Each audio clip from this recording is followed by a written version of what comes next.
Hear me?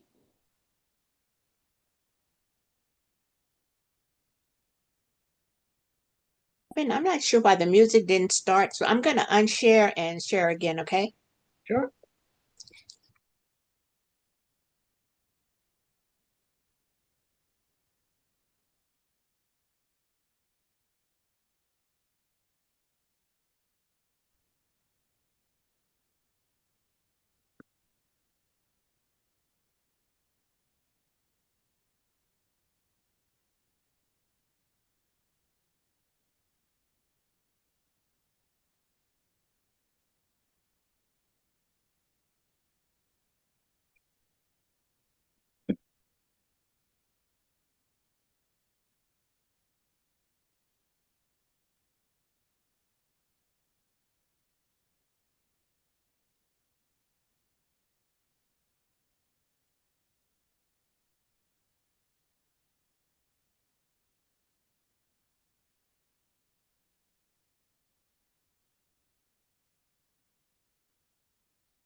I want to see if anybody want to have church. Come on, clap your hands right there.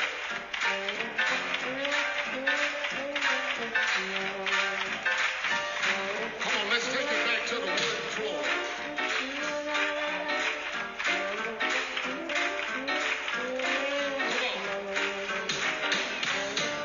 Come on, I need you to have some church. Come on, clap your hands.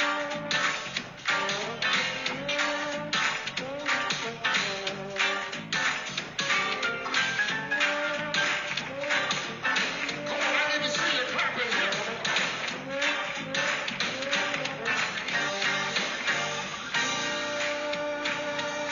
There's only one way. Oh my God. One way. I feel this. Come on. Yes, it is. One way. It's found in Jesus. Jesus alone. One way. Yeah. Said all roads lead to Rome. Only one way. Yeah. One way. But to the house of many mansions, only one way home. Only one way. Yeah. All the ways that you may seek or find, only one way. Yeah. Lead you astray like the blind leading the blind. Only one way. Say it.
Well, all right, all right. All right. One way. Great way to kick off our second part of our day today, which has been so informative and so powerful. These last couple of sessions, the session on last night was powerful. Tapped it off this morning with the roots of covenant as we looked at travel and what happens when you expand your lens.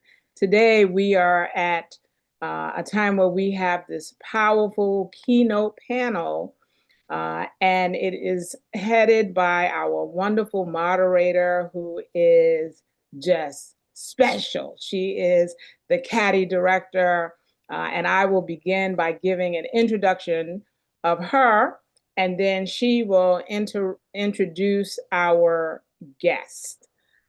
So this is the effervescent Reverend Lakeisha R. Harrison. She is the director of our ChristAfrican Theological Institute, affectionately known as CADI, of Covenant Baptist United Church of Christ. And she is the co-creator of the Lecture Lounge. She holds a PhD in African Studies and a graduate certificate in International Studies from Howard University Graduate School. Her PhD concentration was in religion, and she conducts her country research in South Africa on the intersection of religion, gender, and the law. She also holds a Master's of Arts in Religious Studies and a graduate certificate in Women's Studies from Howard University School of Divinity, with a concentration in African and African American Christianity. Dr. Harrison is currently the Assistant Dean of Student Services and Diversity, Equity, and Inclusion in the Elliott School of International Affairs at George Washington University. She is also a professional lecturer in the Institute for African Studies. She previously taught various African studies previously taught various African study courses at Howard University. She is also a member of Delta Sigma Theta Sorority, Inc., Prince George County's alumni chapter. Dr. Harrison has traveled extensively, visiting all of the continents except Antarctica, which I'm sure she will get to before too long. She has been on religious study tours with the late Dr. Kane Hope Felder and the Biblical Institute for Social Change to Ethiopia, Egypt, Israel, Palestine, and Ghana. Dr. Harrison is also a producer and programmer with the Sophie's Parlor Women's Radio Collective at WPFW 89.3 FM. And so we will turn it over to her as she leads us in the discussion this afternoon. Dr. Harrison, take it away. Thank you so much, Dr. Aparicio. I appreciate that warm introduction.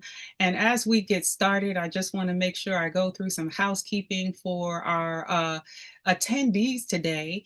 The chat is only available to those who are panelists and hosts right now. If you are an attendee and you use the chat feature, only the hosts and panelists will see it. So we ask that you use the Q&A box in order to post your questions and your comments so that everyone can see and be included in the dialogue and conversation. And so with that, I want to say thank you to everyone who has joined us for this conference this year. I am looking forward to the conversation we are about to have. And in particular, I would like to welcome a panel of speakers today who are not strangers to Covenant because they are all family of Covenant. Today, we're going to continue with our theme this afternoon for the conference of Homecoming, a Juneteenth Jubilee. We've been having a reunion, essentially, with our theme for our conference this year and bringing covenant members past and present together in conversation to talk about what the ChristAfrican Theological Institute is, what Juneteenth is, as a means of educating others and reminding those who are already familiar about the root of what this conference is every year. As I said in the other panels, we have grown our audience as CADI online on Facebook and with this conference to include people from all over the world. And not everyone who has been a part of this conference as an attendee quite knows exactly what Juneteenth itself is and what this institute is. And so this session is all about examining and engaging in Sankofa, that is, returning to the origins of CADI in order to understand where we are going in the future with CADI. And so we have assembled some key figures in CADI's history. We are going to start where CADI started, and that is with CADI's founder, our pastor emeriti, Dennis W. Wiley. He is the pastor emeritus of Covenant Baptist United Church of Christ, which is the church covering that CADI operates under. And he is a distinguished theologian, a prominent civic activist, and a gifted musician. He led the Covenant Church to become the first Black Baptist church in Washington, D.C. to become open and affirming of the LGBTQ plus community. Dr. Wiley has been in the forefront of struggle and freedom, justice, and equality for all persons, regardless of race, class, gender, sexual orientation, identity, or any other human trait or social construct employed to justify human oppression and marginalization. As I said, he is the founder of the ChristAfrican Theological Church, and CADI is a church community-based learning environment where clergy, laity, scholars, and the unchurched can explore who God is and how God applies to the everyday lives of persons of African descent. So that is our CADI founder. We are going to also be joined by Phil Portlock, who is a former member or member alumni of Covenant Baptist United Church of Christ, and is a photographer, writer, film producer, social justice activist, and native Washingtonian. He began his photography and social justice activism in 1968 after seeing Dr. Martin Luther King speak at his last Sunday sermon at the National Cathedral here in Washington, D.C. And over the years, he has photographed hundreds of protests around the nation, including the Vietnam War. And he has made a number of documentaries on history, including D.C.'s history and including international travel. During his time with Covenant, he led the photography ministry, but he also at one point led the social justice ministry. And that included taking members of Covenant on a trip to Senegal in collaboration with Pastor Dennis Wiley at the time, and as part of what the CADI is about. And so we will hear more about that. We heard some during the morning session from our morning moderator, Kendall Wilson, who talked about the difference that particular trip to Senegal made for her as a child of Covenant at the time, and how that reshaped her worldview. So we're gonna revisit that with Phil. In addition to Phil Portlock, we are joined by the Reverend Ronnie Galvin Jr. Now, Ronnie was the CADI director prior to me. There was someone interim in between, but Ronnie was the person who was the CADI director for the longest period of time immediately prior to me. And his life work is to be a community, is engaging in community building, community organizing, and social change. Educationally, he earned his BS in Business Administration from the Citadel Military College of South Carolina and a Master's of Divinity degree from the Candler School of Theology at Emory University in Atlanta. He was ordained in ministry in 2017 under our pastors emeriti, Christine and Dennis Wiley, in 2017, right here at Covenant Baptist UCC. And I am pleased to say that a year later, I was ordained at Covenant Baptist UCC as well.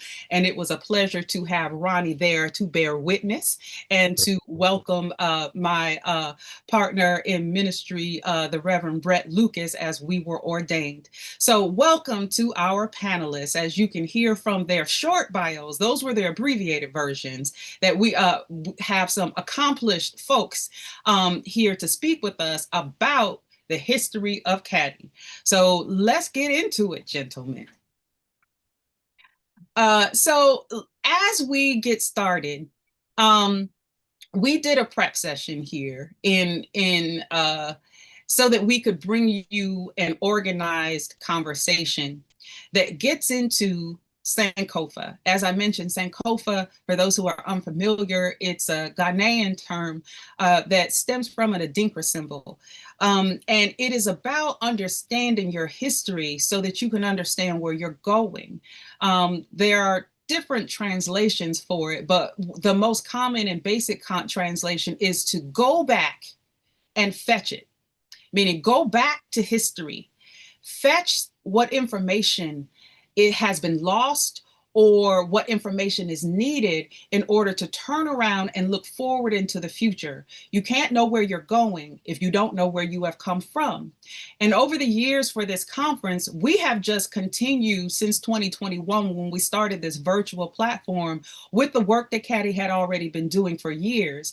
But with the pandemic, what we realized is that as we were growing a new audience, that there were a lot of people who didn't understand what Caddy is. They were enjoying what we were presenting, but they actually didn't quite know the history of Caddy and what we were for. And we realized we needed to go back and fetch them, to catch them up, and collectively, as a church, as a community, as an institute, move forward all on the same foot. So, Pastor Dennis, I am going to start with you as the founder of Caddy. If you could please give us a very, very brief understanding of how Caddy started, and in particular, what's in the name. It is the ChristAfrican Theological Institute. Explain to us what Africa has to do with it, what an institute is, or what you envisioned an institute to be, and how that is all grounded in theology. All right, thank you. Well, as we look back, when my wife and I, the Reverend Dr. Christine Wiley and I have served together at the Covenant Baptist United Church of Christ. When we came to Covenant Church, it was an all-white church in a community that was predominantly white. And it was at a time when the community was having a decrease in those persons who were white and who were moving out to the suburbs, and Blacks were moving into that particular area of the city. And the church had been erected. It's a wonderful church that was completed. It was founded in 1945, I believe it was, and it went into the 1950s as it was constructing and building, and had a wonderful attendance at that time. But then in the 1960s, there was a transition that was taking place. And the whites were moving out to the suburbs, and more Blacks and others were moving into the Ward 8 community. And so the church was losing members. And someone from the Baptist Convention in DC knew about my father, who was pastoring the church then. He was not pastoring it then. He was pastoring Springfield Baptist Church in DC at that time, which was a Black congregation. But he had pastored there for 9 years. And to make a long story short, someone recommended to the people at Covenant that they need to hear Pastor H. Wesley Wiley, my father. And he went to preach there, and they seemed to like it, and they called him back again, and they decided to elect him as the new pastor of Covenant Baptist Church. And so, to make a long story short, the transition was gradual, but it went along quite in a few days, or a few years, I should say. And eventually it transformed into what is now a predominantly African-American congregation, but it is still open to all people, regardless of race, class, gender, sexual orientation, or what have you.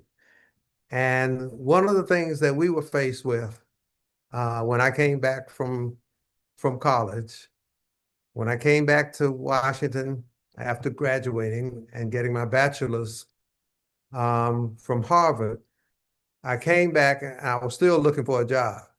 And I didn't know exactly what that was going to be. So my daddy said, well, why don't you direct a choir? And I am a musician.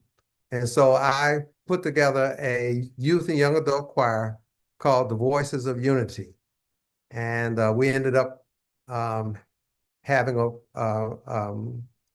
an album that was recorded, and it's been a blessing for us. But the key thing was that I did not have a job at that time. I had some income, some contributions, but I didn't have a real income. And so I ran into something called the Duke Ellington School of the Arts. And it was there that I found a job. And I came to the director, Mike Malone, and I asked him if he could let me become a counselor in that program. And out of that, I learned how to have a great appreciation for all people. And that's the way that started. I should just say this as well, that my dissertation that eventually came was Howard Thurman. And that's what I did, the concept of the works of Howard Thurman. So Covenant had a gradual growth, and people were coming in. Some of the white people were staying there, and Black people were coming, and more people were coming. But it was during that particular period where people were concerned about different things that they were not interested in that particular community, including some guns and some different things that might have been happening in that day and time, and also very much against sexual orientation, and kind of being rather conservative in terms of what the members that we were trying to reach and trying to help people to become a part of. That's what happened. And my wife and I being able to serve together, represented as a couple that was willing to take risk. HIV and AIDS was very popular in the community at that time. And there was a place that was shut down, and we opened the doors to our church so that people could get that kind of attention and medicine and health.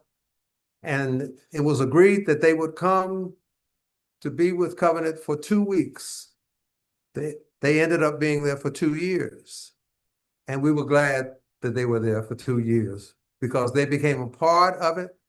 And so that was who we were and who we are, that we had an open mind, an open heart, and we wanted to embrace all people.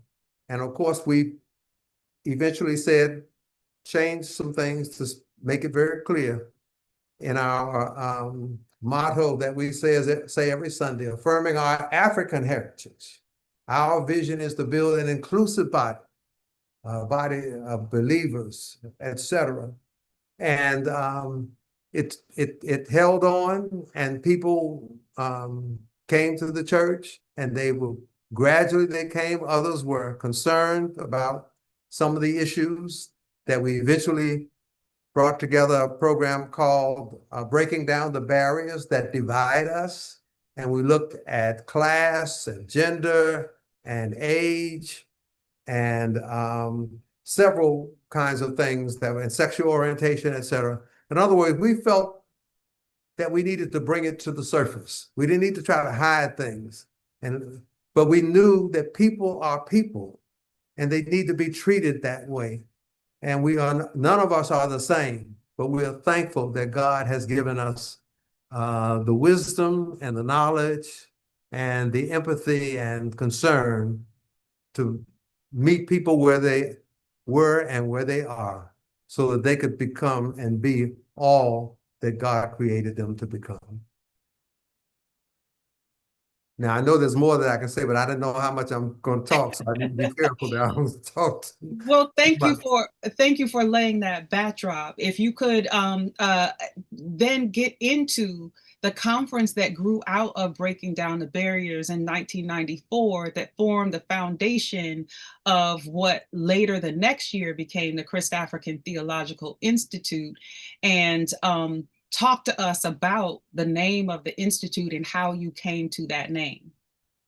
Yes. Well, I'll say this, that let's see, early in 1991 and 93, Leon Sullivan led a whole group of ministers, et cetera, including Jeremiah Wright. Jeremiah Wright happens to be my first cousin, and he has been with me for all my life. And he has frequently come to Covenant to preach and to be with us, and vice versa. And so I traveled to Cote d'Ivoire for that first summit that was called upon by Leon Sullivan. And it was my first time ever coming to Africa. And it was a wonderful experience. And then 2 days later, I went to Gabon for the second event that was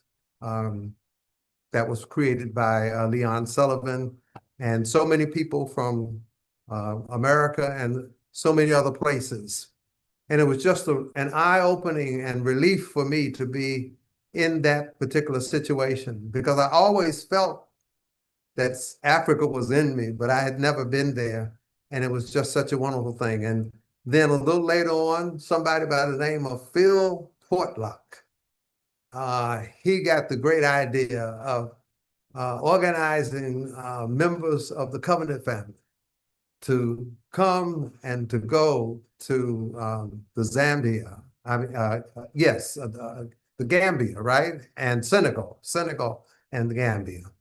And I'll never forget when the plane flew over as the dawning of the day was coming, and we flew over the West African coast. It was just such a beautiful, wonderful thing. And as we landed, the people who greeted us were so cordial and glad to see us. And so our eyes again were open and our ears were open, and we were grateful and thankful. And we learned so much. And Phil and several of the members of the Covenant congregation, along with Phil's wife, Pat, and so many others, they made it so enjoyable for us not to have a good time, but to learn and to grow.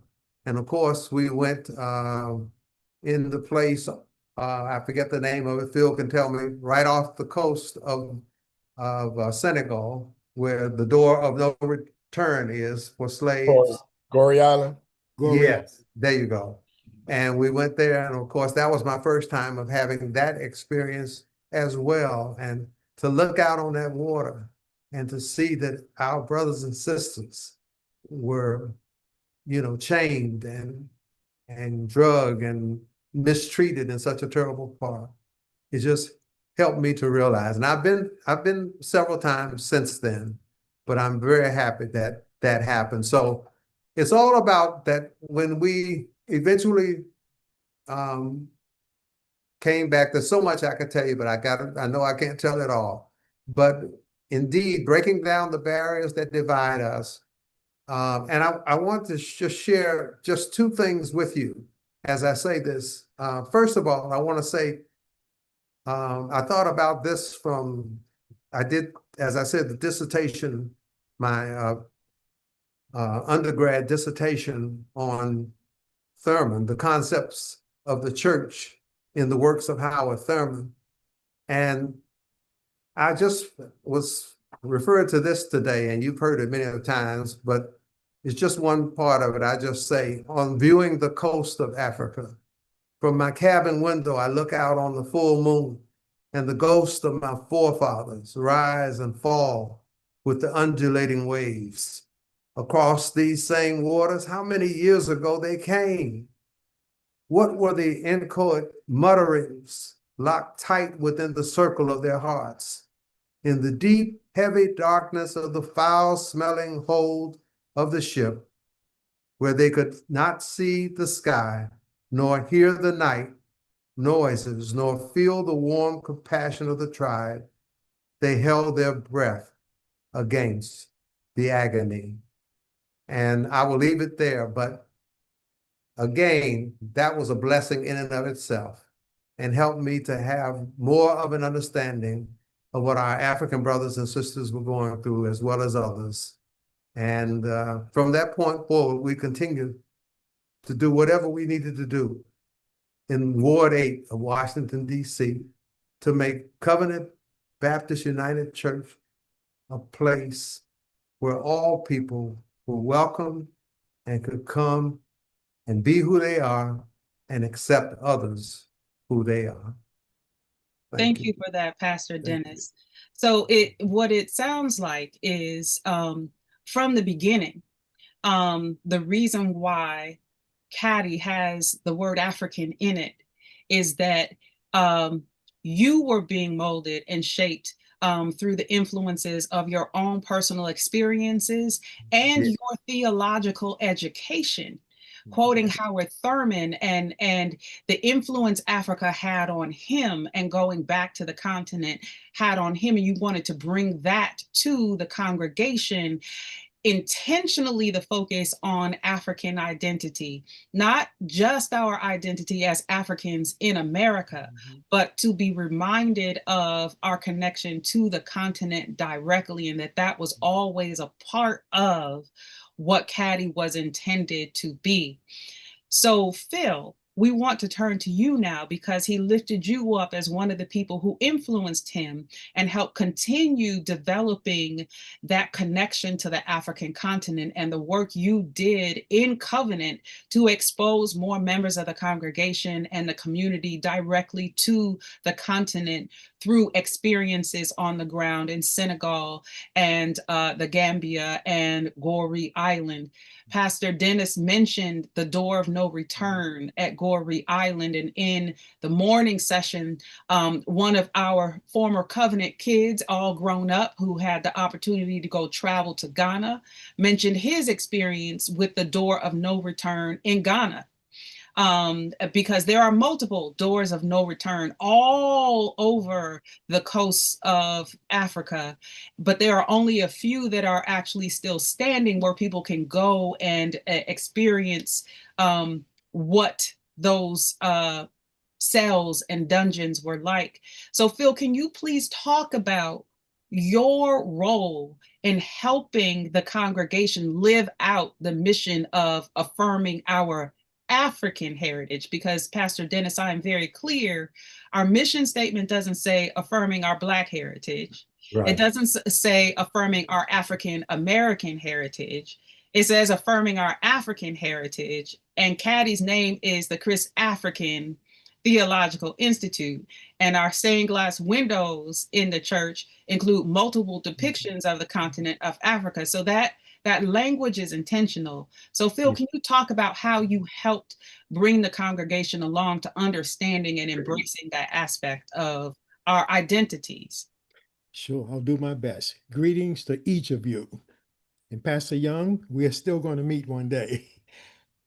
I want to just give the pastors, Dennis and Christine Wiley, a real honest compliment and a joy to say how they opened the doors to allow me to express my ministry of social justice, which started around 1967 here in Washington, D.C. I don't mind giving my age. I am July 12th, I will be blessed with 84 years. So I got my first camera in 1967. Camera is very closely tied to my social justice work. And in 1968, I had the camera. I was doing darkroom work at the National Education, and I had given up this whole idea of being a professional baseball player. Prior to that, no one could tell me that Phil Portlock was not going to be one of the best third basemen in the national, in the Major League Baseball League. But that wasn't what God had for me. When that camera came into my hand, that changed everything. To make a long story short, I'm going to move quickly. In 1968, I was able to go to the cathedral, Natural Cathedral. And again, both my parents, left so much with us in terms of who we are as children. I have two brothers and a sister. And they let us know at a very young age that we're not any least or any better than anyone else. They drum that into our heads, hearts, and minds. And we believe that. So I believed that one day I was going to be a photographer when I finally decided that that was going to be my vocation. In 1968, of course, I knew about Dr. King, and I had loved reading Ebony magazine and looking at the pictures and just seeing the images in Ebony and Life magazine. And I heard that Dr. King was coming to Washington, D.C. This was around January of that year. And when I found out he was coming on March the 31st, which was a Sunday, I'll tell you, I had some friends at National Education where I worked, this association where I worked, and I told them, let's meet up there. I'm going. Well, I never saw them. I knew that I went. And I was able to hear Dr. King give his last Sunday sermon, which I didn't know at the time was going to be his last Sunday sermon, entitled Remaining Awake During a Great Revolution. And I just say that now because if Dr. King could, back in 1968, talking to us about being awake, then why do we have this crap going on out here with these fools talking about woke is something negative? Woke has been the thing that has gotten us through. Woke means that we are aware what is going on. That has been a major part of our survival. But from that sermon, 5 days later, he was assassinated in Memphis, Tennessee.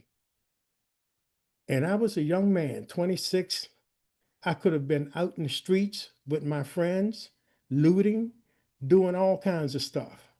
But somehow I had that new camera, and I said, here's an opportunity in the midst of my grief and anger I said, I'm going out on those streets and I'm going to document my city and the response in my city to the loss of this great man. It was at that time that I decided I was going to use this camera and my writing skills and the gifts that God had given me, which I call the choice of weapons, to do everything I could to use my gifts to document my people, to look at this city and this nation that we live in that would find it okay killing folks, leaders, as a means of keeping things the way they are. So from that moment on, that camera has been a heart in my way of communicating, just as a painter would use a brush and a writer would use a pen. After Dr. King's death, and he was here to raise funds for the 1968 Poor People's Campaign. And the Lord has ways of just, I mean, even when you're young and don't know all of what God has for you, this was right in line with what I was experiencing. And so when I heard that a Poor People's Campaign was coming here, you best believe the camera, my film, and my shoe leather, I was down there from the time that the Poor People Campaign started on May the 12th, which was Mother's Day.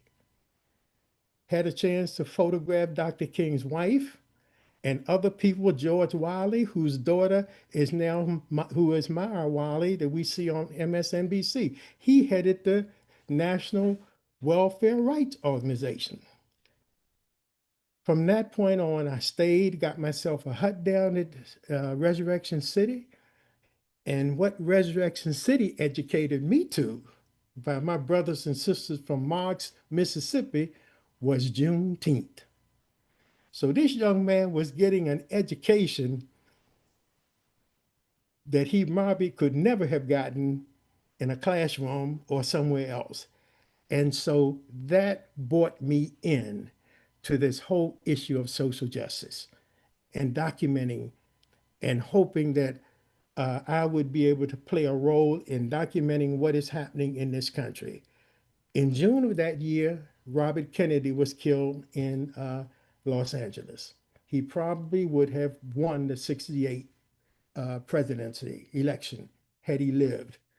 And I went in and got involved with the Poor People's Campaign plus the Vietnam War. So subsequently, I continued to be involved with social justice. And when I started looking for a church, Pat and I had gone to various churches, and I'm skipping many years now. And we knew that we weren't just going to any church. So we looked for 2 years for a church that would meet our needs, not just worshiping on Sunday, but turning that worship into something prophetic. And I viewed that prophetic side is, well, what are you doing for God's people? And that humanitarian side of the cross. One is the relationship with God, the other is relationship with our fellow man. And when we found Covenant Baptist Church, and Pat was meeting with Pastor Chris, I think she doesn't mind me telling you this, that's where we found Covenant, through Pastor Chris and Pat's meeting with Pastor. We found Covenant through the meetings that Pat had with Pastor Chris. And we joined in 2000. All along, I was somehow touched by Malcolm also. And when I started listening to Malcolm, he was saying some rough stuff that many of us didn't like. But when he started talking about Africa and going to the UN and saying, I don't want to talk about civil rights, I want to talk about human rights. And he went to the UN to deal with the plight of the 22 million African Americans. that struggle, our struggle, became an international issue. And also wedded my interest in the connection between us here in America and our brothers and sisters on the continent. And in my time at Covenant, the ChristAfrica Institute became one of the ministries that was created by Pastor Dennis. And that's what drew me into that, along with the photography that I ministered the social justice ministry, and I did the ministry work for the photography ministry, which I will have to say that for 12 years, I have a rich pictorial history of our church. And that's where we are now. And that's a little bit about where I got connected to photography, social justice, and how Covenant has played a tremendous part in my life. And I'll stop there. Thank you for that background, Phil. And now I want you to pick up from there and talk about, once you got involved with CATI, the ChristAfrican Theological Institute, what were some of the activities that you were engaged in? Because as we were preparing for the day, you talked about the intersection of social justice and Africa and South Africa and the trip to Senegal, etc., and how those, and the charge that Pastors Dennis and Pastor Chris gave you as you were engaging with the social justice ministry, to help educate, inform, and give the church a lived experience to bring CATI alive for the congregation. So please talk about those experiences and those gatherings that you had a hand in leading through CATI in your time with Covenant. Okay, real quickly, as a servant leader of the social justice ministry, we decided that our congregation, as Black Christians, were just historically going through a whole different response by white America. And I'm not saying all of white America, I'm talking about the system of white supremacy that has been created, that we've had to live under for all of these generations. And what I wanted to see happen, which was happening in most cases, that the social justice ministry, along with CATI, would look at the holidays that had been reserved by those who had created those events, such as Dr. Carnegie Woodson, Black History Month. It was a month at the time. Previously, I think that happened in 1976. That bicentennial became a month. Kwanzaa, Dr. Karenga, African Heritage Sunday. You all can add some other things too that I may miss. Father's Day, Juneteenth. All of those events or days were not only time for celebration, they were times for Covenant to grow and not just say we affirm a culture and history, that becomes a part of our soul, not just dressing in African attire, but dressing up our soul with the spirit of our people, which has always been a spirit of giving. Let no one convince us that we are the most violent people on the face of this earth. No, we are the most giving people. And as long as we could reinforce those principles that Karenga, Woodson, Harriet Tubman, and all of the folks that we have followed, let's face it, they wouldn't even exist today if the whole Declaration had, and the whole idea of everybody's equal, if they had lived that principle I wouldn't even know Dr. King from Dr. Wiley. I wouldn't know Redor Stewart from Ida B. Wells. And that's what this whole thing about social justice ministry working with ChristAfrica, because our mission actually coincided. And we did that well because we didn't compete.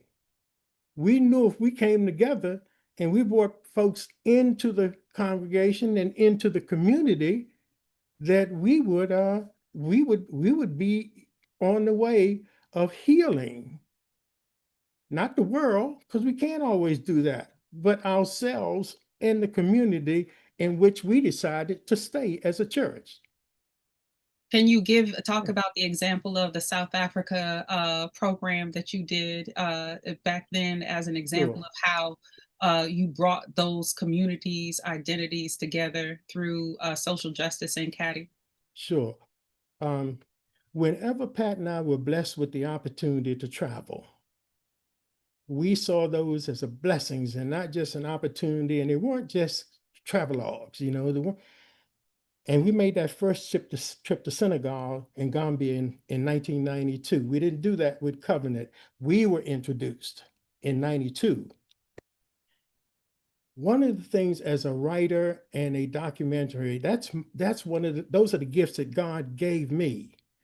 And what I decided to do, I'm able to, and Pat and I are able to make these journeys to the motherland and wherever. When I got back, I would sit down and write. I would sit down and do a script, get the images together, and Pat, my partner, would put the icing on the cake. She would do the voiceovers. And what that gave us a chance to do was not to sit on some high hill like we had a chance to go, you need to go. We brought it back to the community. And we encouraged the community, you can do this too. And we brought that to Covenant. We can do that. And it hasn't stopped to this day. And what I am concerned, I don't want to get off on a tangent, but I just have to deal with a little bit about what we're living with now. We are under a threat as a nation and as a people. I say that very sadly, but I say it as a reality. And I have always felt if we did not continue to grow and love each other, respect each other, not only as Black folks, but white and Blacks, that we would leave such a wedge in between our existence here that somebody, not necessarily somebody from overseas, but that some entity from here in this nation would come into the midst of this divide and see the division and say, this is perfect. Mm-hmm. Yes, and so as we speak to that, what resonates with me is, our vision statement to build an inclusive body. Yes. That meaning that to eliminate or any gaps or cracks that would lead to or widen divisions between us as people in our larger community, in our global community, and in our African community.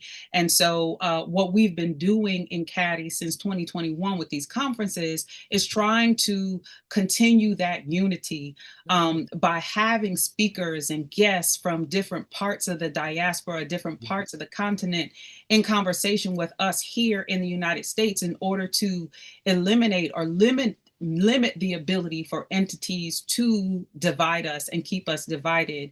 And one of the things that has come up over these last years or has been a pattern is we've had speakers from South Africa who have joined us. And I know that is not new. We've talked about Senegal, we've talked about Gabon, we've talked about Cote d'Ivoire. But Phil, I am particularly interested in something you discussed when we prepped about the fact that you held a program focused on South Africa during your time. And I'm referring to that also because during our panel this morning, one of our covenant kids then also lifted you up and about his experience going with you down to the South African embassy to protest apartheid when he was a youngster at Covenant. And so, can you talk a little bit about the specific educational program you had with the South African community at Covenant in prior times? Okay. Yes. Patton, brother, a guy. I think he missed. It wasn't the South African embassy that we went to with that he had joined us. It was the Sudan embassy, which was in 2004. My time with the whole Africa issue was the 1984 and 85, where we demonstrated up on Mass Avenue in front of the embassy. And of course, that was one of the first times I got arrested. And that was during the Free Mandela and the whole apartheid regime.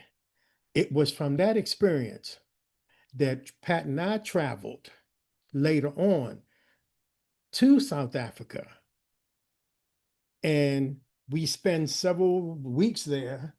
And when we came back, we put together a history of that country entitled South Africa, a tragedy to hope. And what that traces is the history of South Africa from 1652, when Riebeck, the Dutch colonists, came into South Africa.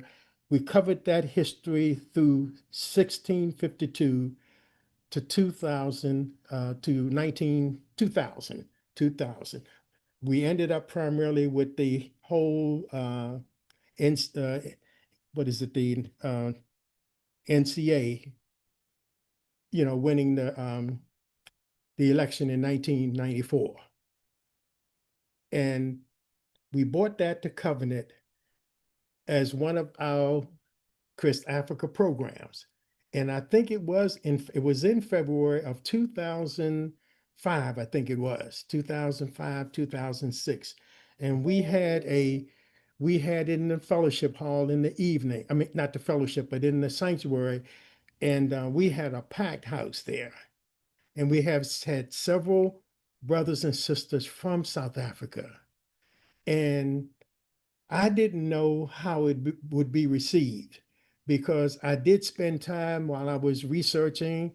I wanted to learn how the Dutch terms and different terms were used to define how pronouncements were very different, difficult sometimes, because it was something I did not. I wanted just this to be authentic.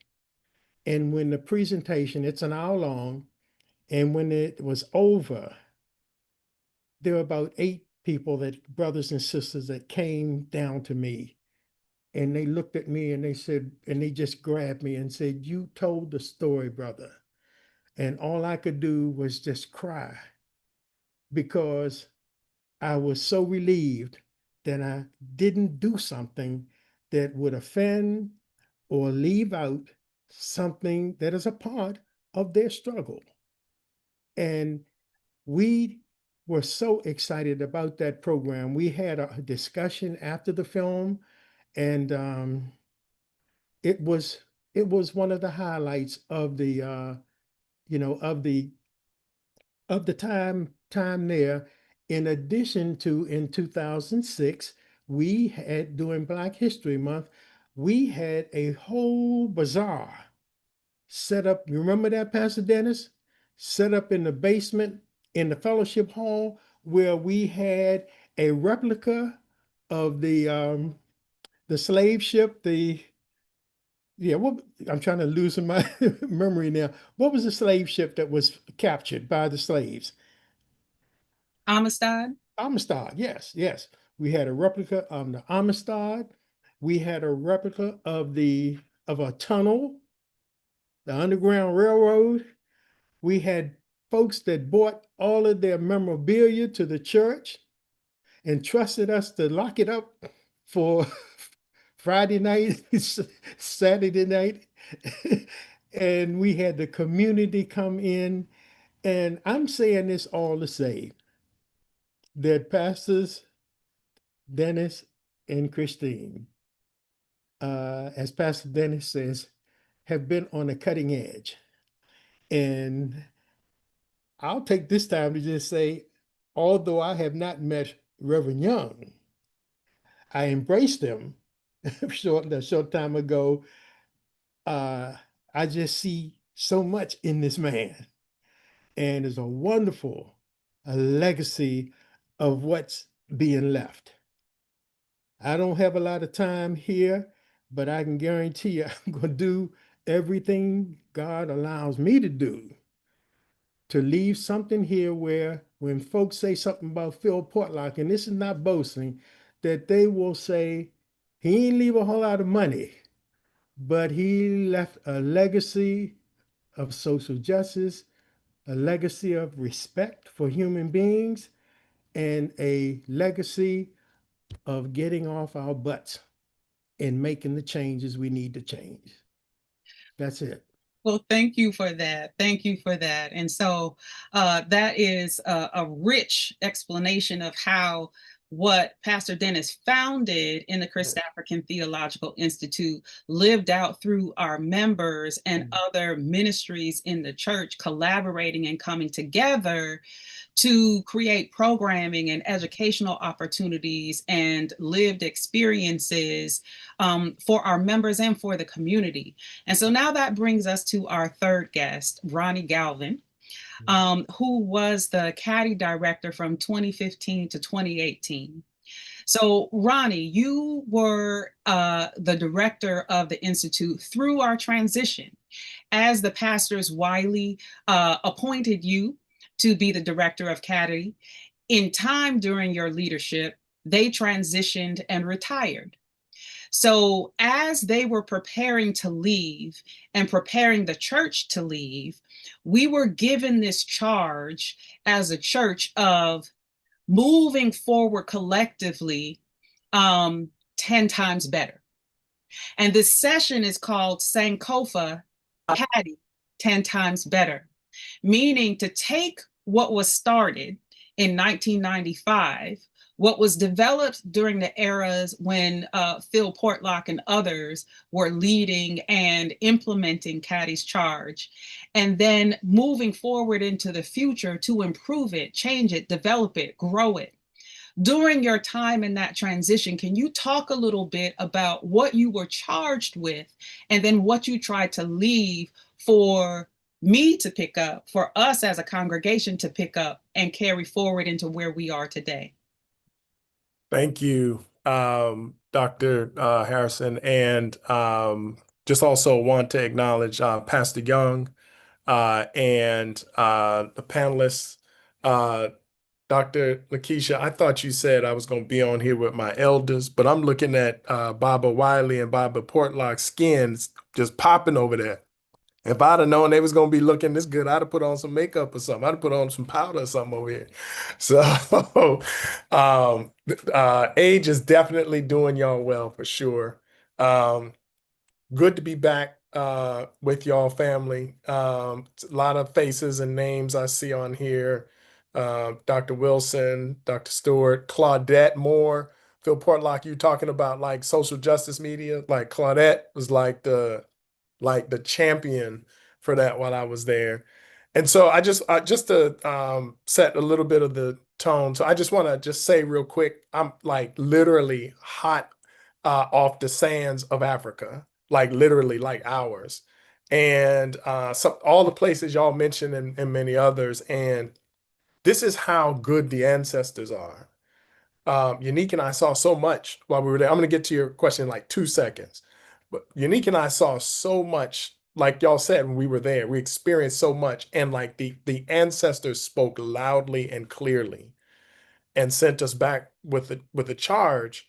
But Brother Portlock, I was wondering, like, how am I going to make sense of this, and how am I going to share this with my community? And literally, I'm over here taking notes.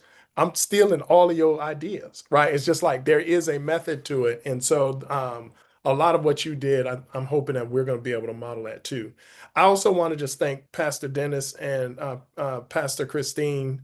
Because I think when Covenant found me, I was like at the end of my rope with the church. And because I was just about loving all of Black people, all Black people. And I had a number of friends um, from all walks of life who were already members of Covenant who kind of saw me struggling and tapped me on the shoulder and said, you know what, you should just come over here and hang out with us a little while.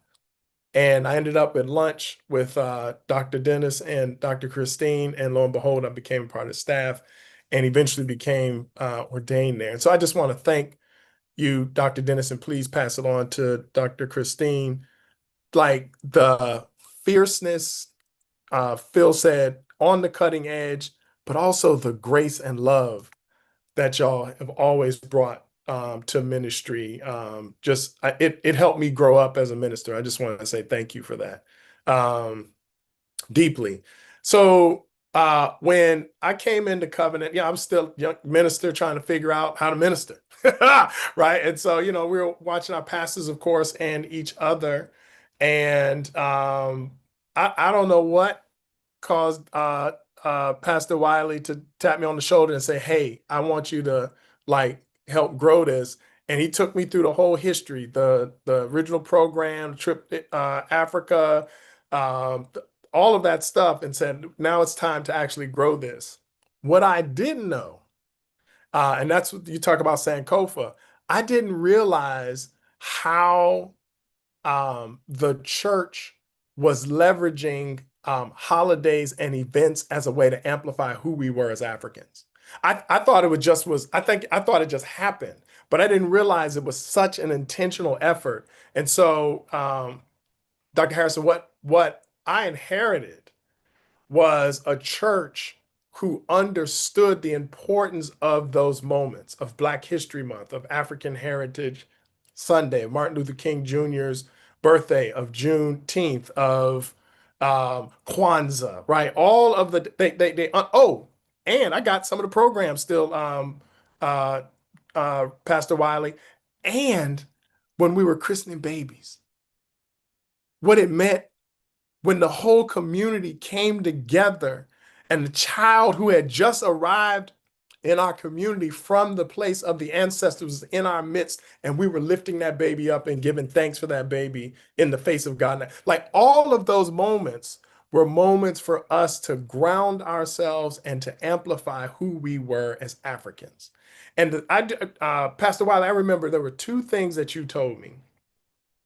You said, one, our people, what we want to amplify with ChristAfrican Theological Institute is that there is no contradiction between being African and being Christian, right? And because too much of Western Christianity, grounded in white supremacist, heteronormative patriarchy and capitalism, like tries to cut off who we are as Africans, right? And to make that something that we shouldn't pay attention to. And Dr. Wiley said, no, no, no, no, no. We need to bring those things together. The other thing, and this is not surprising, given Pastor Wiley's background as a theologian, right, and a scholar, he said that there's also no contradiction between our faith and our reason, our faith and our intellect. We want to bring those things together. And so that's what I understood to be the charge. And thank God for, I don't think she's on the call today, but Lisa Dunson, because Lisa Dunson was juggling a lot of balls because we were in a bit of a transition. Lisa was juggling a lot of balls, and she said, you know what, Ronnie, would be a really good idea is if we actually intersected ChristAfrican, because it was already intersected with social justice. She said, what if we intersected with Christian education? And so what we found ourselves doing was really picking up where Pastor Dennis and Pastor Chris left off, right? How could we infuse kind of African consciousness? And by the way, Phil was doing this just a few minutes ago, kind of the current affairs in the African world into our faith learning and journey as a church. So we did that in Sunday school. Certainly that happened from the pulpit. And I want to just confess, because I fell woefully short.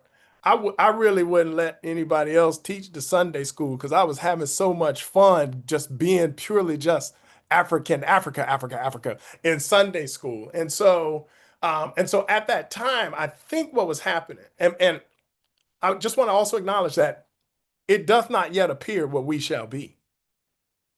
We are, at least from where I was, right? And there could have been a lot, Reverend Harrison, that has happened. I know you and Ray Dora just took over like the lecture lounge and things of the like, but I think we're on our way to being 10 times better, right? Absolutely. And the font is here, anyway, don't get me started on that. But I will say that what we did during that time of transition, I think, was that we infused every part, at least we infused every part of the church's ministry life with African consciousness, right? And so like, it was nothing, there's nothing for us to call on the ancestors in church or in Sunday school, whatever. It's nothing for us to pour libations, right? It's not foreign for us to say Olorun and Olodumare and Yemoya, and it's not, none of that was foreign to us, right? And we were, the thing that was always wonderful about Covenant is that everyone in that place was proud to be Black, and we loved our Blackness, like in all of its manifestations, no matter what walk of life people were coming from. And so I think that's where we were. What we didn't get to, I think, is what I hear Dr. Dennis and Phil talking about, and that is, how do we start traveling again? How do we start traveling? Let's travel around Ward 8. Let's travel around DC. Unique and I just got back from a 5-country tour in Africa. And I just want to tell you, Malcolm said this, you mentioned Malcolm, Phil. The question isn't in the Africans' mind, isn't whether or not they love us, because they love us dearly. When they see us, they're jumping up and down. The question is whether or not we love them. Right? And so we got to be the ones, because there's a whole bunch of Black folks out here who are confused right now. And I don't even blame them for it, because there's a lot of subterfuge in our society. They should be confused, given all the stuff, anti-Blackness, anti-Africanness that is happening. But Covenant Baptist UCC Church in Southeast DC is not confused. Not under the leadership of Pastor Young, not in the legacy of Dennis Wiley with ChristAfrican, right? And so if we have this consciousness, then how can we be the ambassadors at a moment when the whole world is looking at the United States going, them folks over there have lost their mind? We get to say, not us. We are fully conscious. We are fully African. And we are fully embracing who we are. And so but some of that, we didn't get to, it was on the drawing board, but I'm really proud, and thank God for Lisa. If anybody sees Lisa, somebody give her a hug for me, right? Of intersecting kind of what we were trying to do with the consciousness into Christian education. Two more things. Sorry, there's 2 more things. One of the 2 big things happened just as Pastor Chris and Pastor D were retiring, right? We had been talking about having another conference, right? And Pastor D, with all of his relationships, we had it's the best thing I think we've ever done at Covenant while I was there. Pastor D, I don't even remember the name of it, but it was the same gender-loving conference. We brought Tracy Blackman in to be the minister for the worship service. We had panel discussions down in the basement. We had people from all over the country there, right? Talking about not just loving all Black people, but how could we center our sisters and brothers who are part of LGBTQI communities at the kind of middle and at the ground, at the root of our community, right? And what does faith and theology have to do with that? One of the best things we've ever done. That's what institutes do. Institutes actually train our people, right? open people's minds, bring in scholarship and people's real life experiences to help expand our horizons and move us, Phil, right, to action, right? If there was ever a time when the world needed Black folks, Africans to rise up, the time is now. And I believe that Covenant Baptist UCC is at the top of that rising. The other thing that I'm proud of that we did in that this moment of transition is that, and some of y'all, when y'all hear this, you're gonna be like, wow, right? At least I was. Because of the spirit, because of I think the UCC church, Pastor Wiley calls it extravagant welcome, right? And hospitality that Covenant is known for. Some of the people in the city who were the most cynical about the church and the Black church ended up coming to us. Do you know that Black Lives Matter DC came to Covenant Baptist UCC and said, we've been wanting to connect with a church because we know how important our faith is. But churches are not safe places for us. But this feels like a safe place. And so we put Pastor D together, Pastor Chris with some trustees, because they're using space and all that. And check this out. Their first meeting, Pastor D, I don't know if you remember when I called you on this, right? They were broadcasting on Facebook that they were going to have their first public meeting in the basement of Covenant Baptist UCC Church. The first public meeting, Black Lives DC at Covenant. I looked at the Facebook page the day before, and it was 1,500 people said they were coming. I called Pastor D immediately. I said, hey, man, have we ever had 1,500 people in that basement? Because we may have to call a fire marshal. They may try to take our church from us. And that night, it was Black Lives Matter DC, packed that basement out. Pastor D came and gave words of welcome, and they kept coming back over and over and over again. We would be upstairs on Saturday morning, and they would be downstairs on Sunday afternoon, right? And so, and it's that kind of connection between like community, the university, and people of faith, particularly with an African consciousness that can not just move our people, but can move the world. And if we get there in the way that I know is in our hearts, that's what 10 times better will look like and feel like. Thank you for that, Ronnie. So rich. And this conversation, I hope the people who are watching and listening and those later to the recording are really taking away this evolution of what the ChristAfrican Theological Institute has been since prior to its inception, to its imagining up through where we are now. And so, Ronnie, I think where you left off is a good place for us to start for where this conversation right now is going, because since I have been with the ChristAfrican Theological Institute, one of the things that God gave me without even really knowing all of the history during the transition, because I kind of picked up during the transition with interim pastor Alice Green, and then into where I am now under the leadership of our current pastor, William Young. And that is the Institute building side. And I think that's where you left off, Ronnie, in your comments just now, is how do we get to the Institute part? Because it was founded for the purpose of bringing the community and faith together along with our culture, but it was always about that teaching, and not just the teaching about the things we're comfortable with, but about stretching and expanding who is involved in our learning community and our learning process. And that is the community plus the church plus the academy and all of those things together, which is a challenging thing to do. And I think that is what you are saying, Ronnie, is that is the work we have yet to do as a theological institute, and how we get there.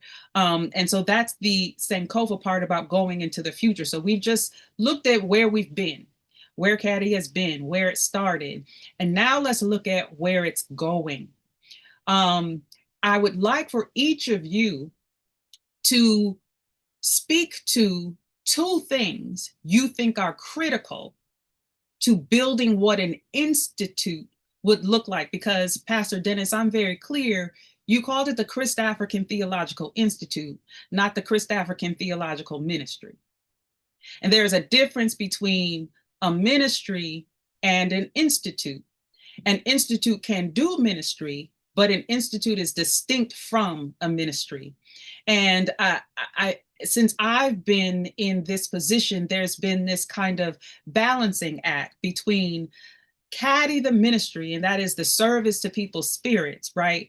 And the growth to who people are through our special Sundays and our special services. But then there's what we do with this conference, and that's the institute educational part. And this balancing act that we want to try to do better about going forward to merge so that it is the fullness of who we are. And Ronnie, I think you started talking about it through the work that Reverend Lisa Dunson did with trying to bring Caddy and infuse it into everything. And this idea that early on, when I started in this role as the current director, discussing the idea or the concept that Caddy could potentially be the umbrella for Christian education within the church. And so that everything we do in our educational endeavors actually is infused with all of that, and that Lisa tried to start that at that time. And so what does that look like? How do we go forward? So that's a long way of providing context to the question of, each of you give two examples of what an institute would look like for Caddy. And we will start with the founder, Pastor Dennis. What is an institute? What are two elements that are critical for an institute to you?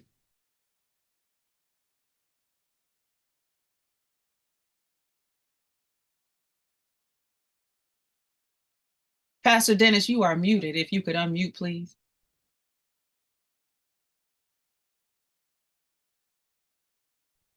Okay, I'm sorry about that.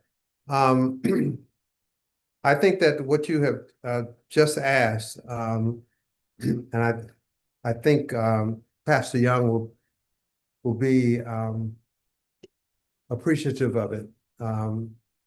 And that is that this is just a little story I need to tell you that's related to what we're talking about here. Some of you may have known about or may know of Forrest Harris from Vanderbilt. Well, he more recently was in Vanderbilt University, and also at the college in Nashville as well. And so shortly after I became pastor of Covenant, after graduating from Union Theological Seminary, it was Forrest Harris who conducted a kind of institute, so to speak, for lack of a better word, at Vanderbilt. And I was on the cutting edge of the first part of that. And in fact, initially he invited me to a convocation that dealt with Howard Thurman. And he knew that I had done my dissertation on that. And at that particular setting that I went to, and I gave a message, and I think I have a little bit of it that I just want to share a little bit of something with you. And it should be right here. Oh, yeah, here it is. It was a this was a magazine that was called Creation Spirituality. It has the picture of Howard Thurman on it. And this was from March/April 1991. And so I went to this convocation and I gave my message to the people. And so it was printed in this particular magazine, and I'm kind of proud of it. And I just want to share a little bit of why I'm so proud of it, because the piece that I wrote was called "The Church and the Poor," the church and the poor, in honor of Howard Thurman. And I just want to share one paragraph with you from this. It's a you know, a long, well, not too long, but a long piece. But what Thurman was saying, that he, well, let me give you two paragraphs. Howard Thurman's ecclesiology from within has profound implications for the church's role in social transformation. And these are my words. His starting point from within means not only that the individual experiences oneself as a human being, but it also means that the individual experiences others as human beings. Thurman is convinced that much of the contagious spirit of Jesus is lost to the contemporary church because its members do not experience themselves as human beings, and therefore are unable to experience others as human beings. While the church busily preoccupies itself with charity, good works, saving souls, and even social action, it tends to neglect the total needs of the human being, both inside and outside its fellowship. And the second paragraph, the last paragraph I'll share with you, is one of Thurman's experiences illustrates this point, as it involves what he calls the quote unquote missionary impulse of the church. That is, its tendency to treat persons in need as mere objects of good works. Thurman tells the story of how for 2 years he dressed out of the missionary barrel, which was sent down to his all-Black Florida high school from various states in the North. He concedes that although he needed the clothing desperately, he deeply resented being the invisible object of charity. This experience made him long for some way in the church, in aiding the underprivileged, could, quote, make the person who is victimized feel that he, and I would say, or she, is being cared for, not merely helped and salvaged.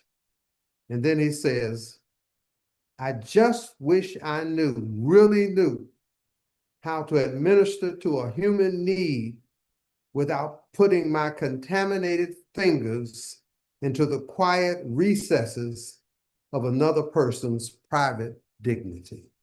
End of quote. Now, I hope that means something to you, because it certainly means a whole lot to me. Yes, Pastor Dennis, I want to say that that quote in particular, in a mini Sankofa moment, goes back to our Juneteenth theme from 2022, when we had Alan Bozak as our speaker, and our theme was Beyond Missions.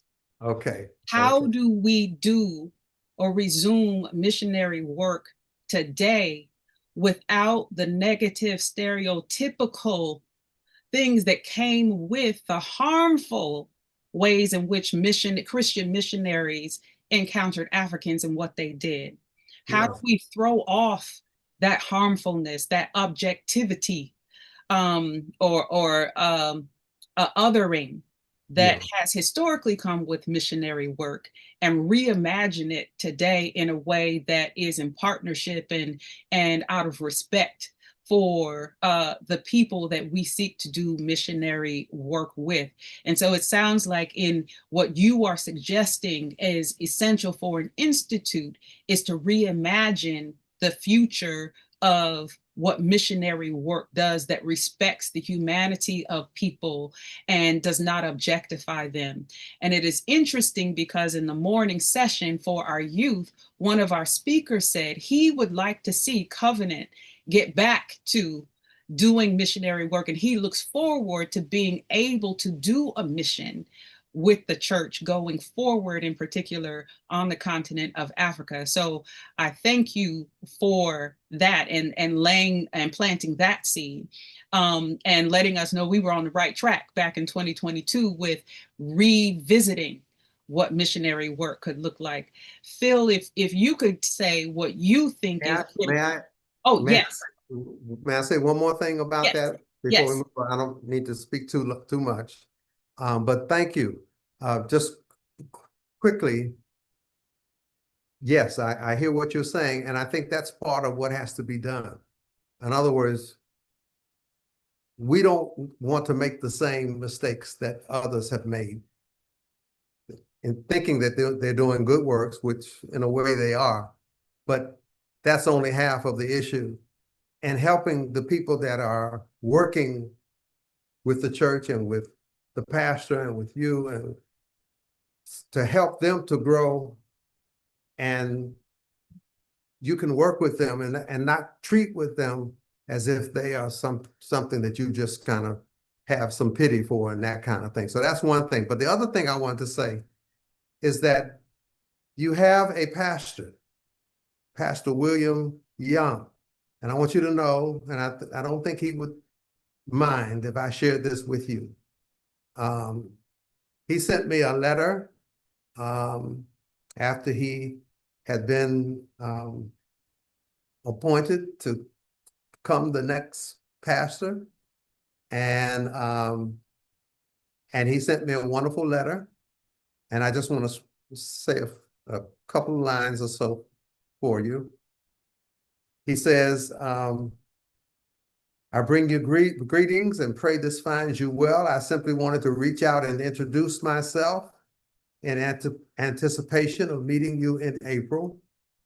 A little further down, he says, which I was glad to hear, it was Dr. Forrest Harris who first pointed him to me and Covenant in my senior year in his senior year at American Baptist College 20 autumns ago. Okay. And then a little further down, he says, since then, it has been my pursuit to develop a progressive and inclusive ministry and spirituality wherever I have been led. In other words, don't wait for somebody to come to you to do something that y'all need to do yourselves, okay? And get others to do in that direction with the leadership of the pastor that you have.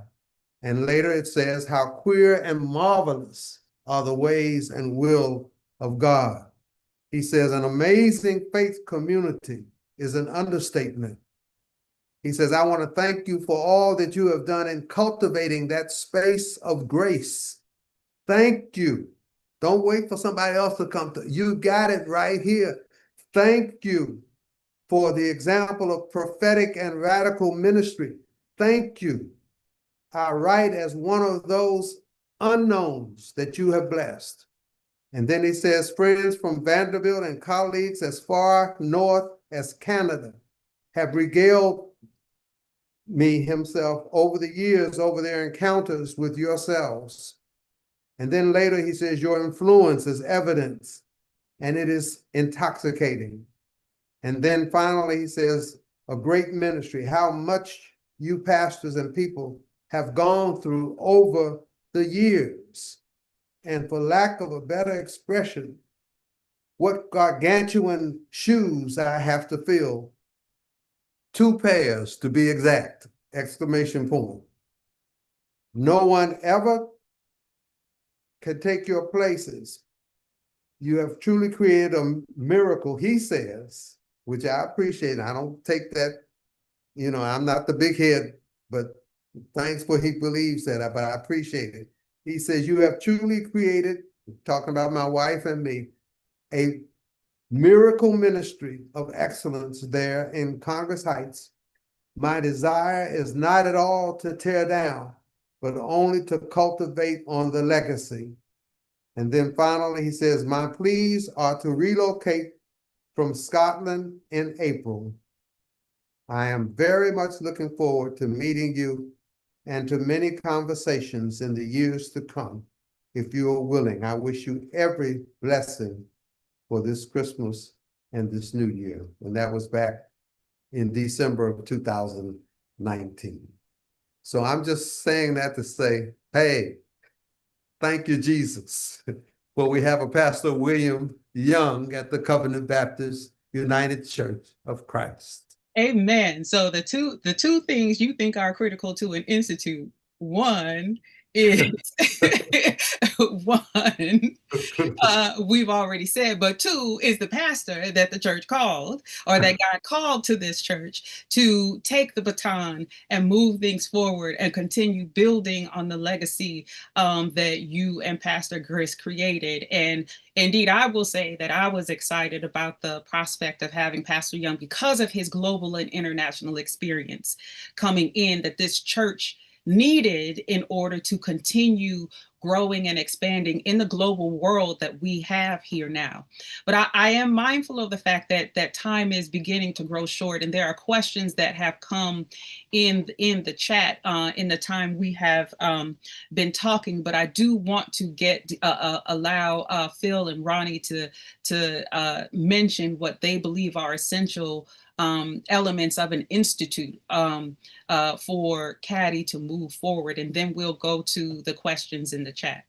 Can I just, because what I can do is just, you have something else to say, Pastor Dennis? just quickly, just remember that the people, we're not putting the whole load. Yeah, the pastor has a load in and of itself, but there are people around who want to help. But some of those people, they have some money themselves that they can also help with. Thank you very much. Yeah, that's good. I'm sitting here and I'm thinking about, we may not be at this stage yet, but we may need to really think about it if we're not. I know in the years that I was at Covenant and we were going to demonstrations, whether it be the Iraq War, whether it be climate change, I know I would meet all kinds of folks from all walks of life who were in trouble, and that's why they were there. Many of them were victims of the system. Wouldn't it be something to think about with this government and these racist Republicans? I don't, I try not to be nasty, but when a person is trying to do you in and take your life and dreams away, you have to confront that. We have more and more people in this society now that are becoming victims. Wouldn't that be an opportunity for a church like Covenant or a collective body of churches to connect with some of these other groups? They may not be Christians. They could be Christians. They could be Muslim. Because what we're taking is a message of liberation, and reach them and coalesce with them, because we attempted to do that at Covenant with the Social Justice Ministry. There's a group called Answer Coalition who was against war and racism. We had them at Covenant. Very few of them were in church, but they sure were ready to connect with Covenant. We have the program. Our wings need to fly and open up. It's not just about ChristAfrica at Covenant, it's ChristAfrica to the world. Because you're not trying to convert folks necessarily, because what we're trying to do is to save folks. And when I say save, is to do what we are called to do. And through that ministry, I don't know how you would start it, but it would take some legwork. But we have a lot of suffering people out here that hear the word Christian now, and they find out we're talking about some Christian nationalism. and Christian nationalism. But there are many Christians that don't have that nationalistic view about it. They have what the Lord wants for his people. And so I'm just thinking of an outreach to more of the groups that are out here in the streets who have lost their jobs, who there's things are happening, and there is going to be a revolution in this country no matter what happens. And why can't covenant begin to be a genesis or a part of that revolution in reaching God's people at this critical time in our country's history? And so that's just my thought. Thank you for that. And again, keeping with the theme of the session and Sankofa, that community aspect was always a Yeah. part of the founding of CADI, including Yes. people who are churched and unchurched Yes. and of different faiths. And I recall, Pastor Dennis, as we were prepping, you mentioned the conference in 1994, the year before CADI was founded, that was a combination of the Institute and a revival, where you had people who were Muslim, Christian, atheists, gay, straight, community activists, etc., all come together in a multi-day conference, engaging with each other to achieve exactly what Phil was talking about. And so we need to rediscover that again and move it into our current and into the future of what we reimagine what community engagement and intersectional engagement would look like across the communities and the cities. So Ronnie, really quickly, what is the element you have for what an institute would look like going forward? A research agenda. Okay. So, and it's not like just the researchers from the universities, but there's a whole field in public health called community-based participatory research. How do you bring people together with lived experience who have real questions, faith, social issues, whatever it is, and have them actually do the research, and then actually to publish the research, and then to actually like educate the public square. So research would be one. Dr. Dennis said this, money, and lots of it. Like, we need money to do these things. And I think that this is a compelling idea. It's always been a compelling idea, and it's even more compelling now given what's at stake. And the last thing, Dr. Dennis, you're going to love this one. I think that in order for an institute like this to come alive, there's got to be some space for arts and creativity. Like to like really like move from like head to like heart. Like when our dance ministry used to come down the middle of that with the drums, or what's the brother artist name who came in like looking like a tree? What's his name again? Y'all know what I'm talking about. I know what you're talking about, the drummer who would come in. Not the drummer, the brother who came in dressed like a tree. The artist, the brother who paints. Oh, Desmond. Desmond. Yes. Desmond. He has since moved on to congregation in New York, but I know that's right. But the arts hit you right here. So anyway, so that's what I would say. Research, community-based research, money, lots of it, like growing on trees money, and the arts and creativity. Well, that takes us into one of the questions in the chat about applying for grants and foundation funding. So what would be necessary as speakers that you imagine we would need to do in order to do that? Because right now, CADI is a ministry of the church. It's not its own entity, etc. But do you think there is room, or what do you think based on this question about grant funding for CADI to do additional work? Ronnie? So yeah, this is the field that me and Unique have dabbled in and do some work in. First thing we need is a concept note. What's like the 2-pager, maybe 3 that says, here's what we're doing. And I think there's a way to do grants, but grants, particularly for this kind of thing right now, foundations are stepping back because of what's happening in the federal government. Folks are hiding out, cloak and woke and all that. But Pastor Dennis said this, there are individual donors out there, wealthy people who will see this. And by the way, they're not just in the United States. We were just in Senegal. We met with like the head of, just ran into him. We ended up staying at their house. Runs a CEO of a finance company, and another one in Cape Verde, which is where my father's from, president of the nation's bank. We staying in their hotel. Like, there's money out there and people watching the United States. So I would just say a concept note. And yeah, we got to do the grant thing, but there are individual donors who will just write a check for $10,000, $50,000, $100,000 and say, just go do whatever you're going to do. I don't even need a report. That's the money you want. It's the harder to get, but that's the money we want.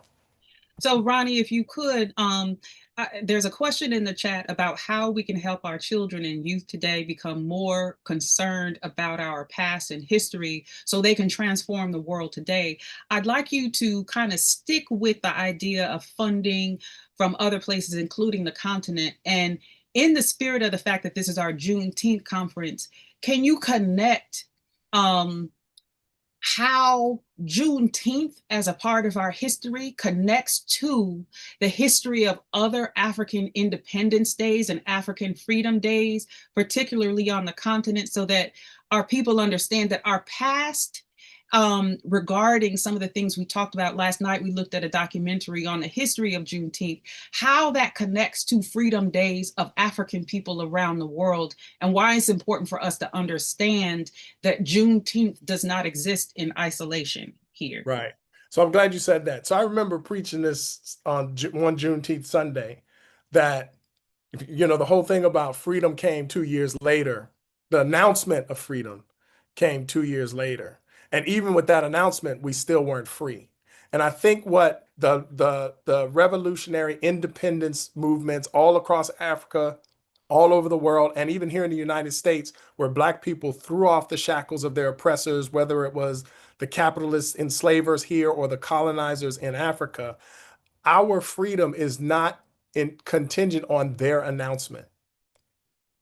Our freedom is contingent on what we say is freedom, and when we say freedom happens. And one thing that I just want to, just to your point, like, how do we get our young people, like, excite their minds? I'm not a young person anymore, but this excited my mind when we were in Senegal. We were just in Senegal. My father's family's from Cape Verde, which is those little dots out in the ocean from Senegal. Here's what I did not know. The reason why the Portuguese set up Cape Verde Islands off the coast of Senegal is because when they came into Senegal, we didn't learn none of this in history, right? When the Portuguese landed on Senegal, set up Gorée Island, started doing the slave trading, Africans were attacking the slave dungeon. They were attacking the slave dungeon, rescuing their cousins, their mama, them, so on and so forth. And the Portuguese said, almost cuss, sorry, Dr. Dennis, I want to be respectful, graceful here, right? Right. But the Portuguese said, oh my goodness, they're about to overrun us. And so they actually set up an Alcatraz basically over in Cape Verde so that the Africans can get to them so easy. So know this, our people have been fighting for our freedom all over the world. The minute the shackles showed up, we always have, we've never stopped. And this, in our time with Covenant Baptist UCC and ChristAfrican Institute, is our fight for our freedom in our present age. Thank you so much for that. Is there anybody else who would like to respond to that before I go to one other? It's a comment in the chat, but I think it might be something illustrative for us to engage on. But anybody else want to speak to the issue of the connection of Juneteenth and our connection to other people across the African diaspora and freedom and liberation today? Oh, Pastor Dennis, you're on mute. Mute.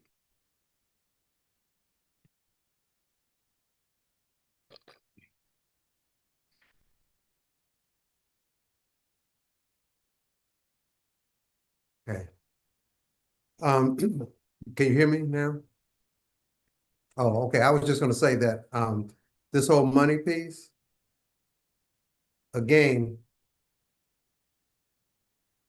over time, to be able to, and just like Ronnie was saying, not only the things that we're talking about right now, but to make it possible for some of these people who might never be going to Africa in some kind of way, that there would be something that you couldn't, you know, pay it for all of them, but every time somebody should be on there that maybe they can't make it financially, but there should be some resources that they can also go regularly. This shouldn't be something that just every once in a while.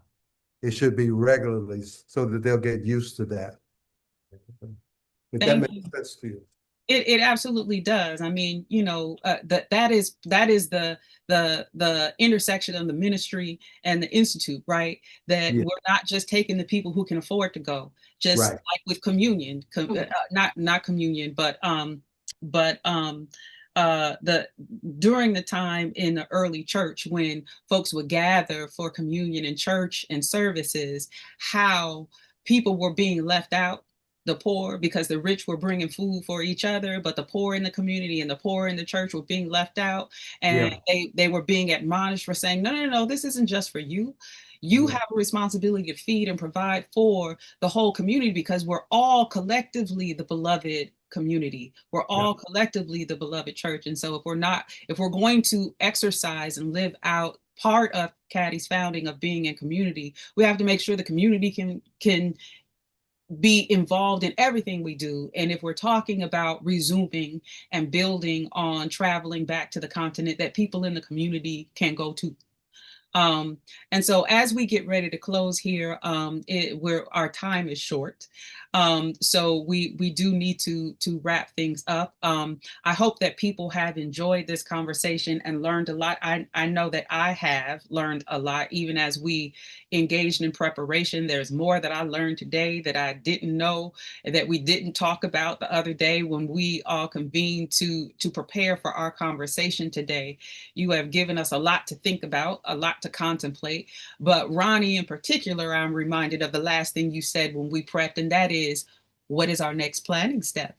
And you had a proposal for what a planning step could look like. Would you like to share that with people? I can't remember my name. What did I say? Jamaica?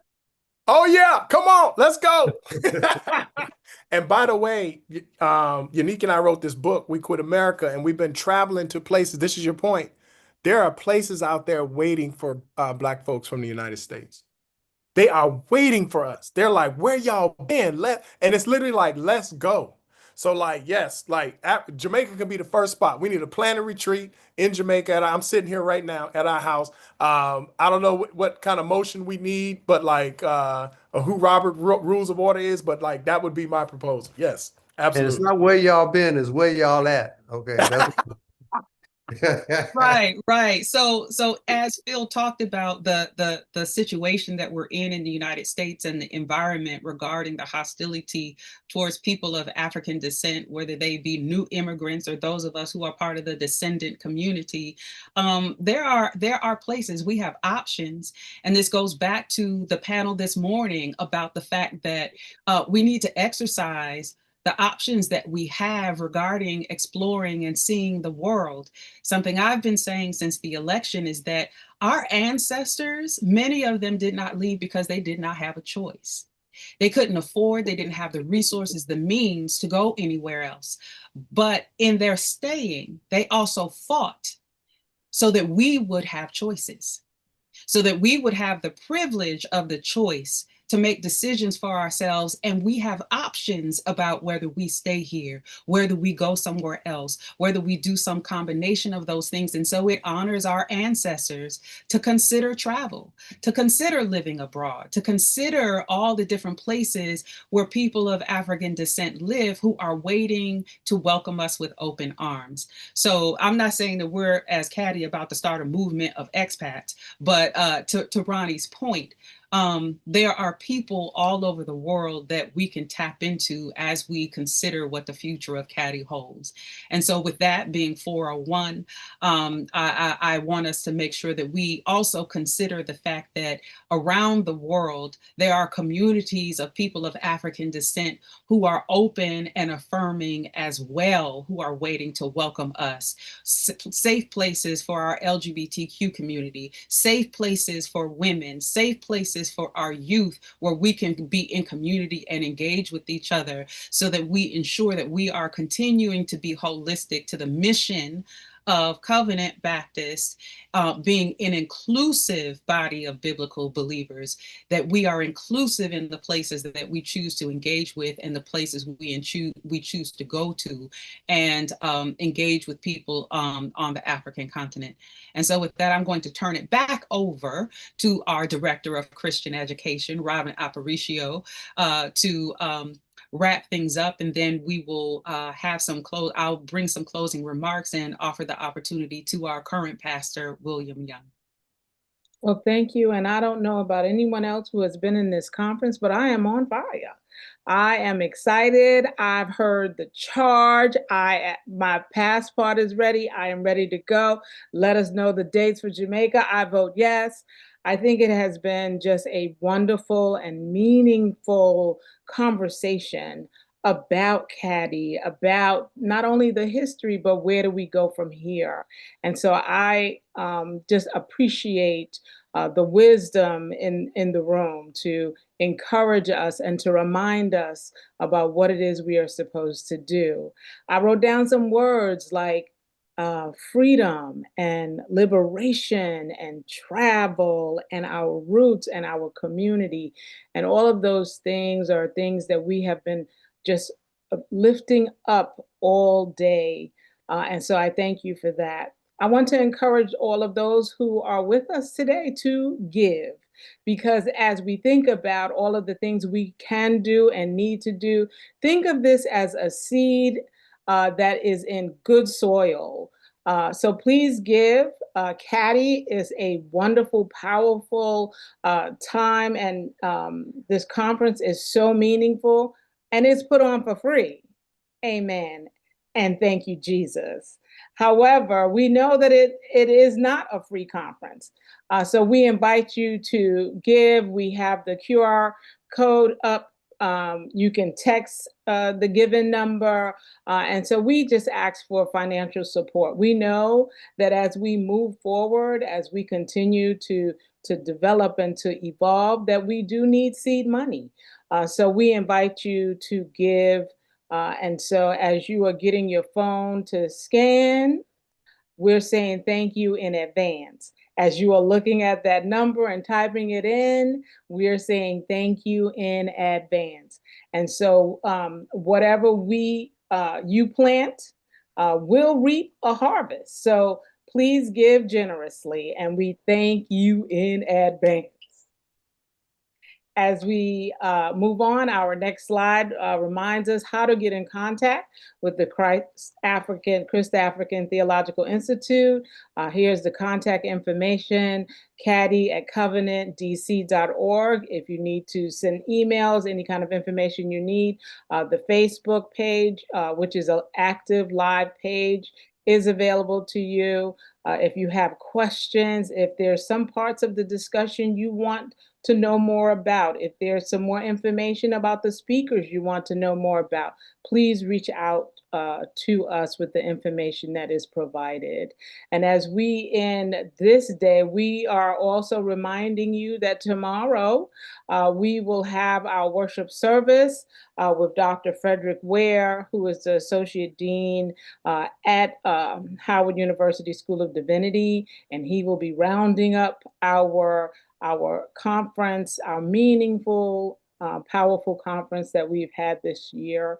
Each year gets better and better. And I'm just, here. This is like my second or third one that I have been able to participate in and to learn from. And each time I have learned more, I have grown more, I have been encouraged more. And I'm sure I am not the only one. So we look forward to seeing you all tomorrow at 10 a.m. at our service. You can also view it online. And with that, we will pass it back over to our illustrious leader, Dr. Harrison. I don't know about illustrious, but Illustrious. thank you for that. It has been an absolute pleasure and delight here to host the conference again this year. Thank you to Pastor Young for his guidance and leadership this year. And it was him who kind of started conceiving the idea of a reunion type theme in recognition of the fact that it is Covenant's 80th anniversary this year. And through our back and forth and discussion, we ended up in this place of, let's do a reset. Let's kind of go back and reestablish what these things are and help kind of bring everybody along who has joined the church since the pandemic, who didn't know what Caddy was, just came into the church and we were here but didn't quite understand what it is. But also people who've been with the church all along, but in the transition with the pandemic and the pastors, etc., you know, we kind of had to kind of like begin again. And I think this is definitely a new beginning. And moving forward, we got a lot of work to do. So I hope those who are on the line and those who know people who are not on the line, but who have skills to help, are willing and interested in joining the ChristAfrican Theological Ministry, ChristAfrican Theological Institute, right? It's Institute. In our ministry and the work that we're doing so that we can actually make all of the things we've talked about come alive now that we've kind of been reinvigorated and reinfused with a renewed purpose. So I thank you all for convening with us these last few days and staying with us. This time we've gone a little bit over, but I think this has been extremely rich, and I'm looking forward to tomorrow because my Black theology professor from Howard University is our preacher tomorrow. So I know he knows what he's talking about because he is who taught me Black theology. So I'm looking forward to hearing Dr. Ware tomorrow. But at this time, I want to turn things over to our pastor, William Young, if he would like to have any closing comments or anything to say, because he is the current pastor of this church, and we would be remiss if we didn't give him the opportunity to have the last word for our educational portion of our conference as we prepare to move into our worship portion of the conference tomorrow. So Pastor Young, if you have any words, please.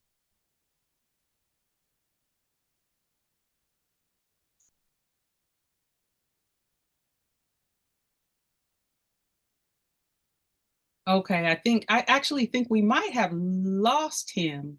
I know that he was running around today, as pastors often do, and he had a lot of work to do. So on that, I will say that we bring you greetings and we bring you our gratitude on behalf of our pastor that you thought it not robbery to join us this weekend, whether it was all 3 sessions or just one. Whatever time you took out of your schedules to join us and be with us, we thank you and we appreciate you fellowshipping with us. And we look forward to fellowshipping with you tomorrow in worship, either online or in person. Thank you to all of our speakers.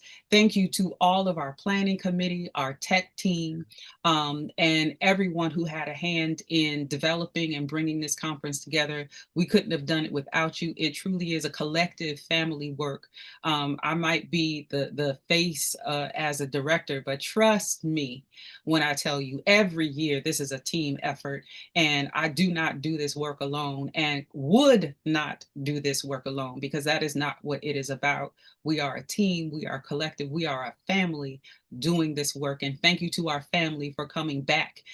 Even if you may have left Covenant and are worshiping or member or living somewhere else, you are still once a member of the Covenant family, always a member of the Covenant family. So we thank you for coming back and engaging in this Sankofa moment and giving us a charge to move forward. Thank you for everyone who attended. And with that, we will close and we'll see you tomorrow. Thank you, Dr. Harrison. Thank you.